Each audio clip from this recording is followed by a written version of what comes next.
Assalamualaikum warahmatullahi wabarakatuh. Selamat pagi anak-anak.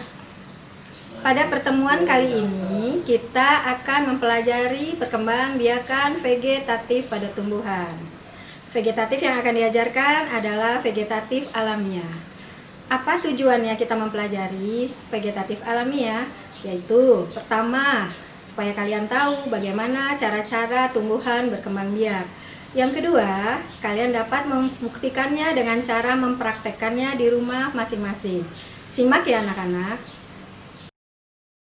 Anak-anak, mari kita mulai bab 2, yaitu perkembangbiakan pada tumbuhan. Perkembangbiakan pada tumbuhan dibedakan menjadi dua. Ada yang terjadi dengan cara vegetatif dan ada juga yang terjadi dengan cara generatif. Pada pertemuan kali ini, Ibu akan mempelajari perkembangbiakan vegetatif terlebih dahulu.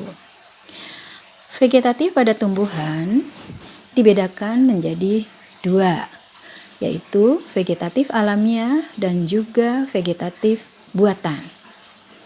Kita mulai dengan vegetatif alamiah.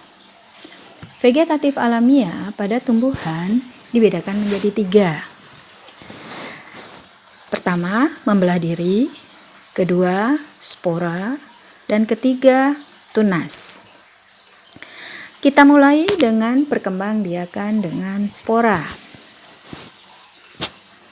Perkembangbiakan dengan spora terjadi pada tumbuhan lumut dan juga tumbuhan paku.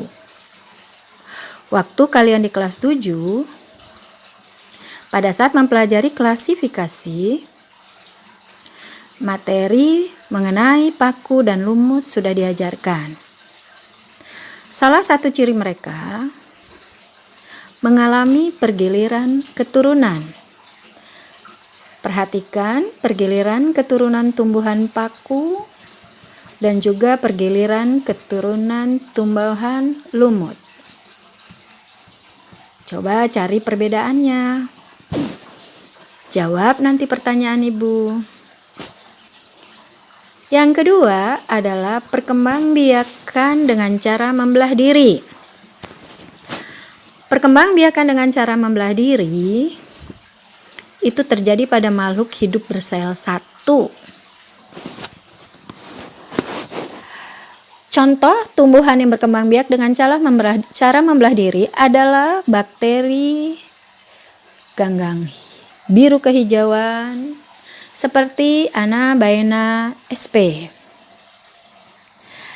Ketiga adalah perkembangbiakan dengan tunas. Biasanya tunas tumbuh pada bagian batang, ujung batang, dan juga ketiak daun. Tunas yang tumbuh pada tempat tersebut disebut dengan tunas biasa. Mengapa? Karena semua tanaman tunasnya dapat tumbuh pada bagian tersebut.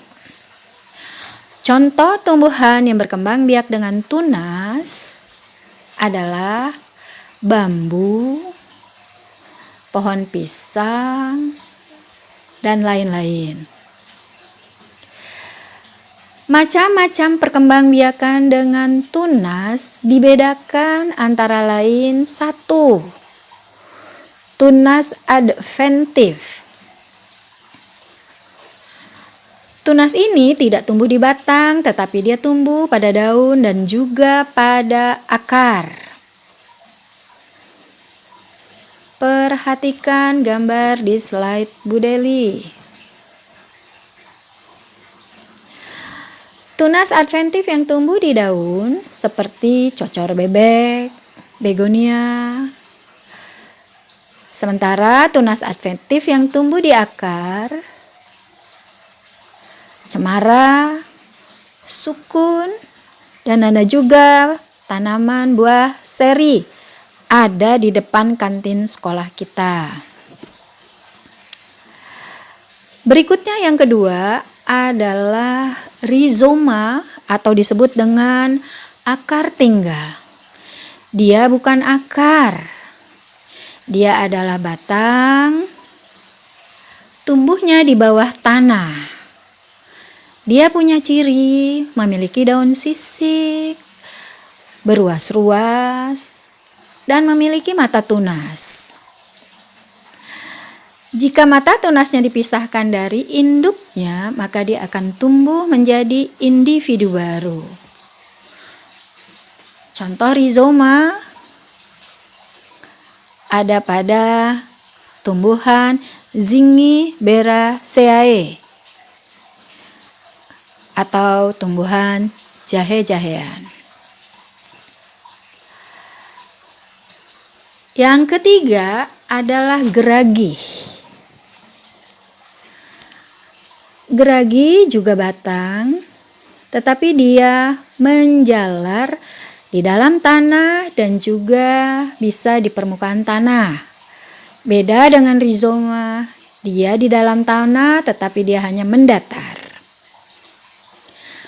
Geragi pun beruas-ruas. Sama, jika ruasnya kita pisahkan dari induknya, dia pun akan tumbuh menjadi individu baru.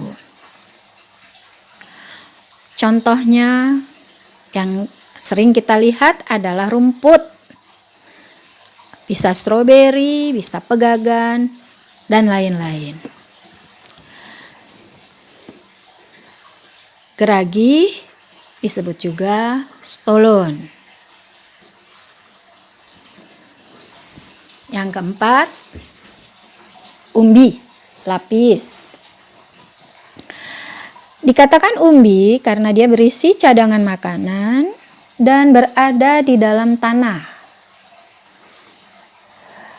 Umbi lapis ini adalah pelepah daun yang menggelembung berisi cadangan makanan. Jika tunasnya tumbuh, maka tunas ini nanti akan menjadi individu baru yang disebut dengan siung.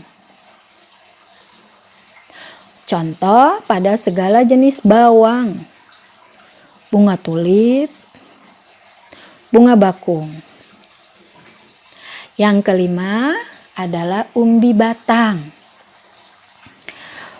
Umbi batang adalah batang yang tumbuh di dalam tanah, berisi cadangan makanan. Jika umbi ini kita tanam, dia akan tumbuh menjadi individu baru. Contoh, kentang, bisa juga bengkuang, dan lain-lain. Yang keenam adalah umbi akar. Dari namanya sudah jelas, yang berisi cadangan makanan adalah akar di dalam tanah, tetapi dia tidak bisa berkembang biak umbinya. Jadi bagaimana cara kita mengembang biakannya? Dilakukan dengan cara vegetatif buatan. Contoh yang memiliki umbi akar adalah singkong, bunga dahlia, dan lain-lain. Maka dari itu, nanti kita lanjutkan dengan vegetatif buatan. Untuk pertemuan kali ini, mengenai vegetatif alamiah, Ibu selesaikan sampai di sini. Tolong LKS-nya dibuka, kalian praktekkan biar kalian paham mengenai tumbuhan-tumbuhan tersebut. Ibu tunggu jawaban kalian di Google Classroom. Assalamualaikum, selamat pagi, sampai jumpa.